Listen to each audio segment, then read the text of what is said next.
Donc je m'appelle Aurélie Desmains, je suis la fondatrice et designer pour Maison Côte du Zen. Je suis aussi consultante en Feng Shui et j'habite à Brooklyn. En fait, après 1 an à Manhattan, j'avais un peu besoin de m'aérer, de vivre dans un endroit un peu plus à l'échelle humaine, je dirais. Et Brooklyn m'offrait tout ça en fait. Du coup, ça me permettait aussi de vivre dans un espace plus grand pour moins cher, ce qui n'était pas négligeable, surtout quand j'avais des visites ou de la famille. Donc c'est pour ça que je me suis installée à Brooklyn et en fait, j'en suis jamais repartie.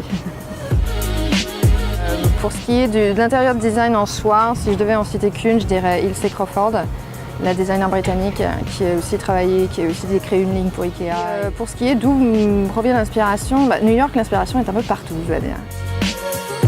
Il y a une section d'une rue à Brooklyn que j'aime beaucoup qui est près d'Atlantic Avenue, qui est sur Atlantic Avenue, près de Bergen Street, etc.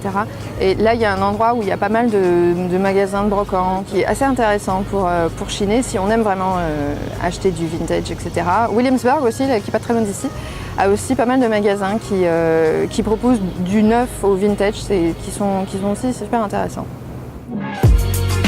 Il y a énormément de choses qui sont différentes. Il y a le fait qu'ici on fonctionne avec le mode impérial et pas le métrique.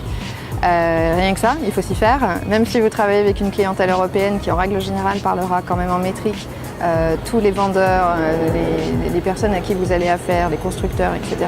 vous parleront toujours en impérial. Donc il faut savoir gérer les deux systèmes. Et oui, les standards ne sont pas les mêmes. Un exemple simple, les contre-marches ici ne sont pas de la même hauteur qu'en France. Elles sont un petit peu plus grandes, donc on essouffle plus vite quand on sort du métro, je ne sais pas si vous avez remarqué.